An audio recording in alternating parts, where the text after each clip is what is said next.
Olá pessoal, mais uma vez aqui no Tempo Técnico. Hoje um programa bem especial com minha amiga Suziane, professora lá da UFTM. E a Suzy vem para falar de um tema que a gente ainda não ouviu, que é sobre a demonstração.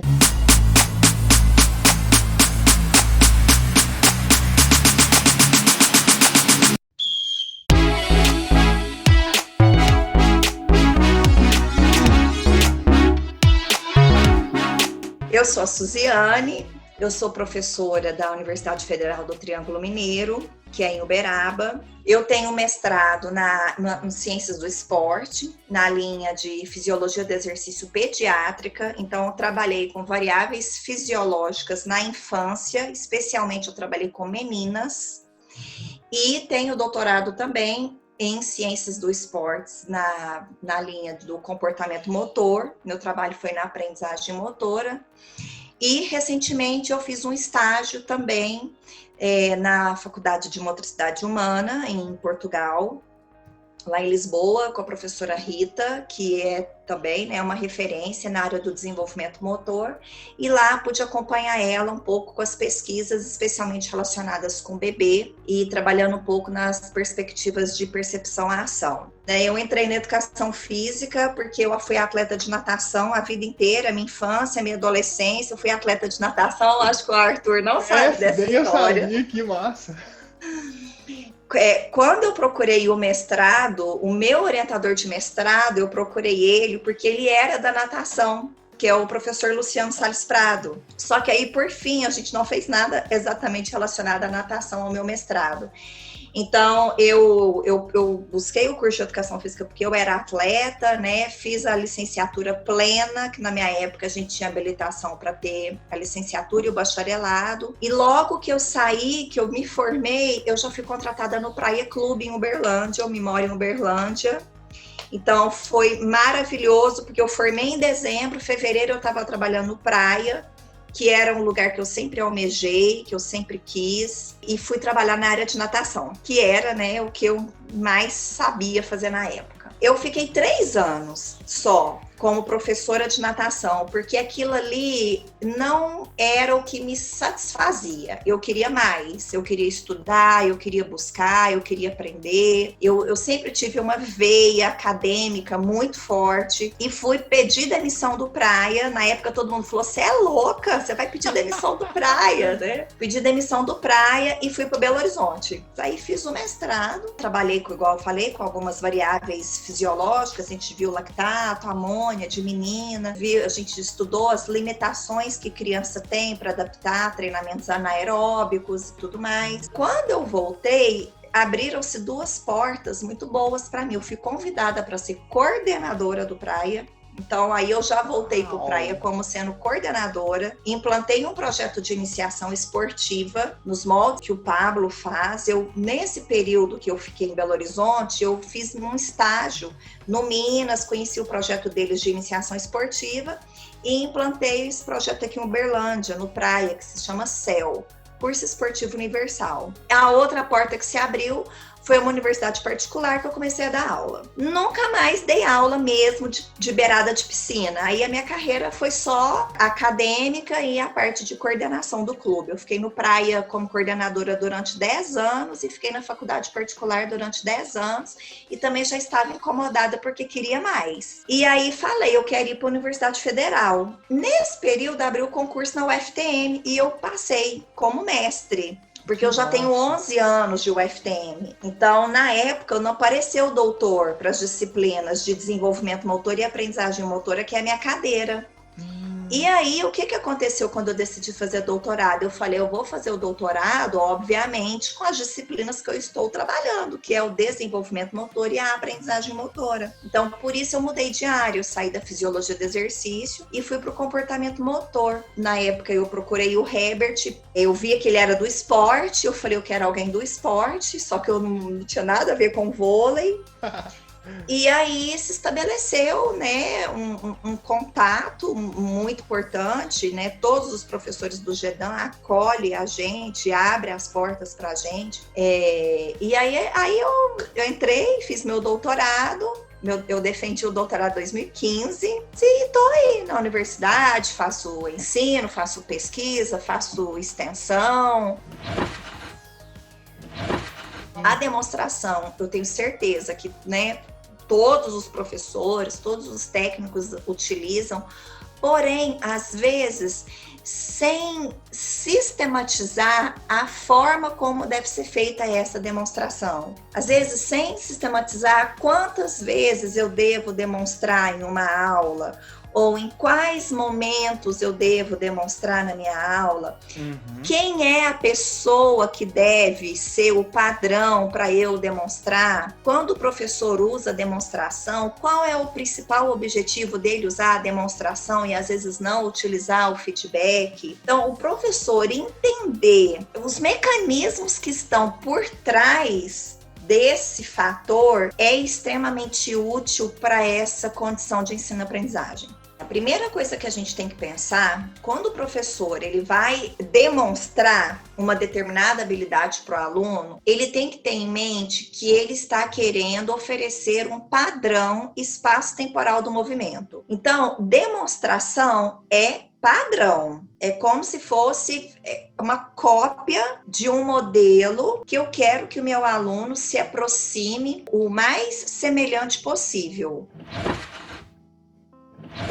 Qual o estágio de aprendizagem motora a gente vai, às vezes, ter mais efetividade para usar esse padrão? Será que quando a gente pega uma criança no estágio inicial, já é o momento da gente impor um padrão de movimento para ela? Será que faz sentido a gente fazer muitas demonstrações? Porque existem vários estudos que mostram a efetividade da demonstração para a aquisição de um padrão de movimento adequado. Mas será que se a gente não impor muito esse padrão, não vai causar uma certa estereotipia na aprendizagem dos meus alunos e talvez num momento, e ainda que ele está no momento de descoberta, que ele ainda está na fase de explorar os movimentos, por exemplo, que são as fases iniciais de aprendizagem motora.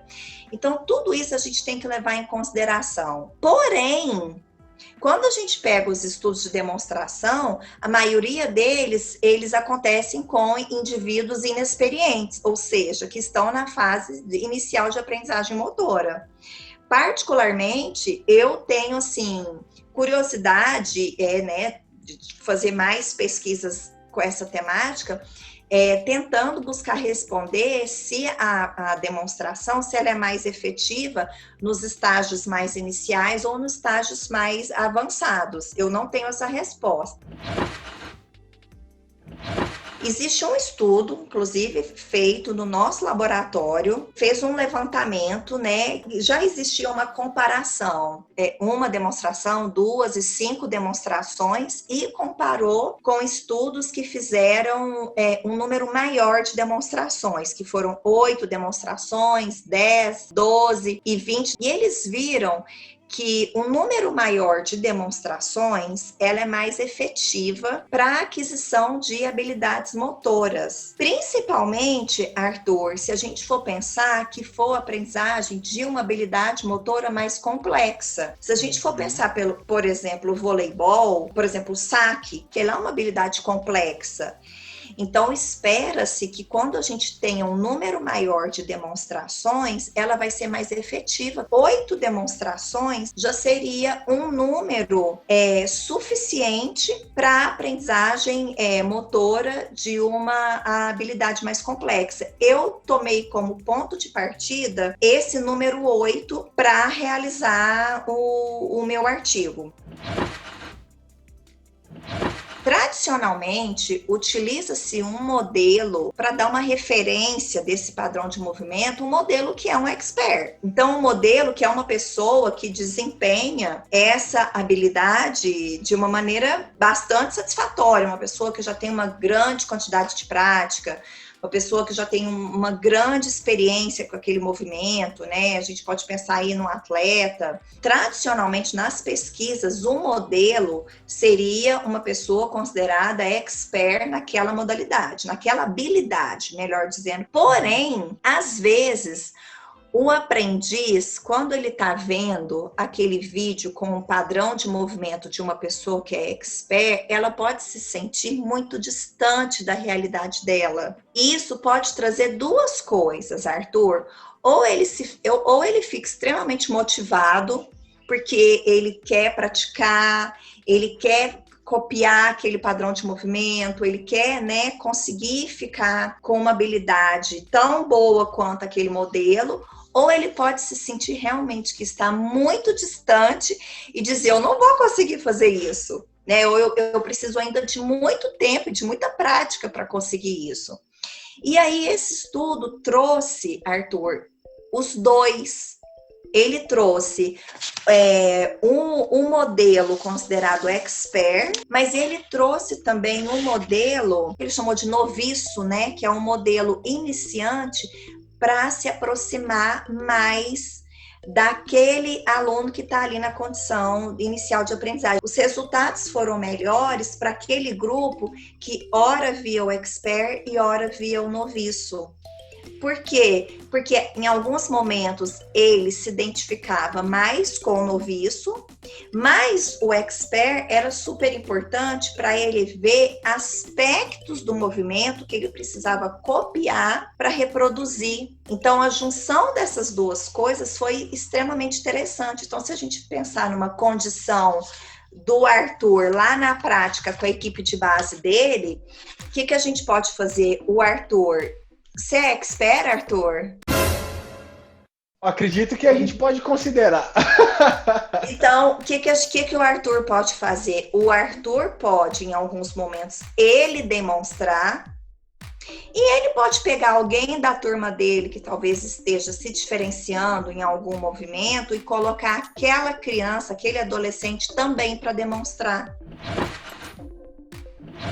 O último aspecto bem importante para a gente levar em consideração, que aí especialmente foi o que nos instigou a fazer o nosso trabalho, é o momento que a gente deve oferecer essa demonstração.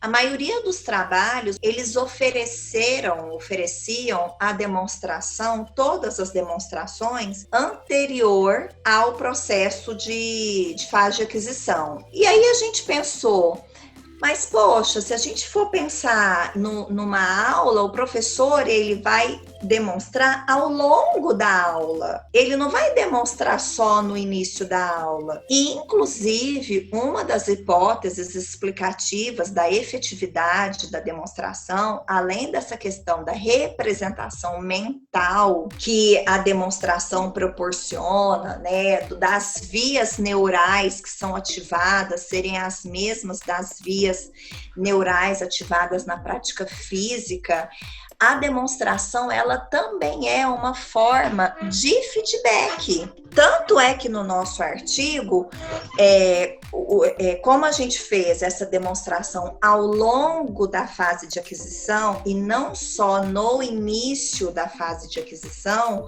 o que os nossos voluntários nos relatavam?